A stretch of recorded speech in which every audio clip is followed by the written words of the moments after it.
ஐயனார் துணை அடுத்த வர எபிசோடில் பார்த்திங்க அப்படின்னா பாண்டி வந்து வானதியை வந்து இந்த மாதிரி நீ சமைச்சதெல்லாம் கொஞ்சம் கூட நல்லாவே இல்லை அப்படின்னு சொல்லிட்டு நார்மலாக தான் சொல்லியிருப்பாரு. அப்புறம் வந்து டார்ச்சர் அப்படின்னு சொல்லிட்டு ஒரு வார்த்தை யூஸ் பண்ணியிருப்பாரு. இதுக்கெல்லாம் கோவப்பட்டுட்டு வானதி அவங்க வீட்டில் போயிட்டு எனக்கு வேற ஒரு பையனை வந்து பாருங்கள், நான் கல்யாணம் பண்ணிக்கிறேன், சுமாராக இருந்தாலும் பரவாயில்ல, நான் கல்யாணம் பண்ணிக்கிறேன், எனக்கு இந்த பாண்டி வேணாம், எனக்கு பிடிக்கவே இல்லை, எனக்காக அவன் நிற்கவே மாட்டான், அவன் எனக்கு வேணாம், எப்படி இருந்தாலும் பரவாயில்ல, எனக்கு வேறு மாப்பிள்ளை பாருங்கன்னு சொல்லிட்டு கோவமாக சொல்லிடுறாங்க. இவளுக்கு ஒரு வேலையே இல்லையா அப்படின்னு சொல்லிட்டு வீட்லேயும் வந்து திட்டுறாங்க.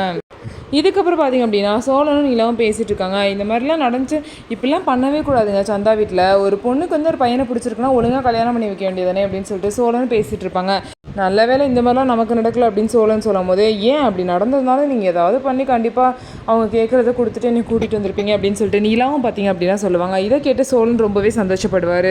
இதுக்கப்புறம் பார்த்திங்க அப்படின்னா சந்தா வந்து யாரோ ஒரு புது நம்பர்லேருந்து சேரனுக்கு கால் பண்ணி பேசுவாங்க. சேரன் பார்த்திங்க அப்படின்னா உனக்கு எந்த பிரச்சனையும் இல்லைல்ல, உன்னை யாரும் அடிக்கல அப்படின்னு சொல்லி கேட்கும்போது இல்லை எனக்கு எந்த பிரச்சனையும் இல்லை அப்படிங்கிறாங்க. நீ கவலைப்படாத சந்தா, நான் எப்படியாவது வந்து 6 மாதம் டைம் இருக்குல்ல, அதுக்குள்ளே ஏதாவது பண்ணி நான் உனக்கு கூட்டிகிட்டு வந்துடுவேன் அப்படின்னு சொல்லிட்டு சந்தாக்கு நம்பிக்கை கொடுக்குறாங்க. இவங்க சவால் விட்ட மாதிரியே அவங்க அந்த எல்லா பணத்தையும் ரெடி பண்ணி அவங்கள்ட்ட கொடுத்து சந்தாக்கும் சேரனுக்கும் கல்யாணம் நடக்குமா அப்படின்னு சொல்லிட்டு வெயிட் பண்ணி நம்ம பார்க்கலாம். நம்ம வீடியோ உங்களுக்கு பிடிச்சிருந்தா நம்ம வீடியோவை லைக் பண்ணிக்கோங்க, மறக்காமல் நம்மளோட சேனலில் சப்ஸ்கிரைப் பண்ணிட்டு பாருங்கள்.